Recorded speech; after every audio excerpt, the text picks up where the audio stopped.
प्राप्त माहिती अनुसार 74 वर्षीय सीनियर एडवोकेट विठ्ठल प्रसाद पंडित ने गतरोज सिंदरोड गाम पासे मार मार्यो हतो। બે વ્યક્તિઓ દ્વારા ઈજાગ્રસ્ત વિઠ્ઠલ પ્રસાદ પંડિત અંગે 108 ને જાણ કરી હતી। 108 ની ટીમ તેઓને સારવાર અર્થે એસએસજી હોસ્પિટલ લઈ આવી હતી, જ્યાં સારવાર દરમિયાન તેઓનું મૃત્યુ નિપજ્યું હતું। સમગ્ર મામલે પોલીસ દ્વારા કાયદેસરની કાર્યવાહી હાથ ધરાઈ છે। આ બનાવને લઈને વકીલોની સુરક્ષાને લઈ યોગ્ય પગલાં લેવા જોઈએ તેવી એડવોકેટ પરમાર વિપુલે માંગ કરી છે। ગત તારીખ 31/8/2024 રોજ સાંજે આ બનાવ બન્યો છે। શરૂઆતમાં કંઈ માહિતી ના મળી, પછી બોડી જોડે જાણવા મળ્યું કે જે શરીરના અલગ અલગ ભાગોમાં જે રીતે ઈજા પહોંચી છે એ કોઈના મારવાથી ઈજા બનેલ છે, જેના કારણે આ મોત નિપજેલ છે। શું નામ છે? નાનું વિઠ્ઠલ પ્રસાદ પંડિત છે, વકીલ શ્રી। આ ઘટના સિંગરોડ ગામ પાસે બની છે।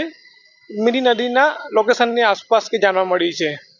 ત્યાંના બે વ્યક્તિઓએ 108 બોલાવી હતી અને 108 મારફતે એસએસજી હોસ્પિટલ આકડી સારવાર અર્થે લઈ આવ્યા હતા ગત રાત્રે 1:30 વાગ્યે સારવાર દરમિયાન મોત નિપજેલ છે। એ વ્યવસાય વકીલ હતા, ઘણા સિનિયર વકીલ હતા, ઘણા સમયથી વકીલનો પ્રેક્ટિસ કરે છે। આ જોવા જઈએ તો વકીલો માટે બી આ બહુ ખરાબ સમાચાર કહેવાય કે કંઈક બહાર નીકળ્યા હોય ને આવી રીતે મોત નીપજે, તો એના માટે બી સરકારે વકીલો માટે કંઈક લાવવું પડે, કંઈક ખાસ કાયદો પસાર કરવો પડશે। કયા કારણથી એ હજુ કોઈ જાણવા નહીં મળ્યું।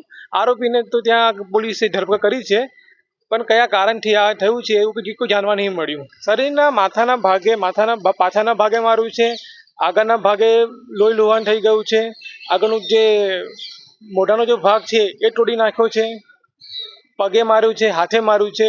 આ ઘટનાની જાણ ગઈકાલે રાત્રે થઈ છે, 8 વાગે થઈ છે। એમના ઘરે કોન્ટેક્ટ કર્યો છે।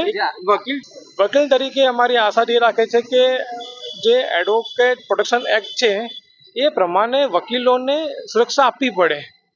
આ તો ગમે ત્યારે કોઈના પક્ષમાં અમે જ્યારે વકીલાત કરતા હોય કે કેસ લડતા હોય તો સામેવાળો બી અમને મારી શકે છે, તો એના માટે સરકારે અમારા માટે કંઈક સુરક્ષા માટે કંઈક વિચારવું પડે।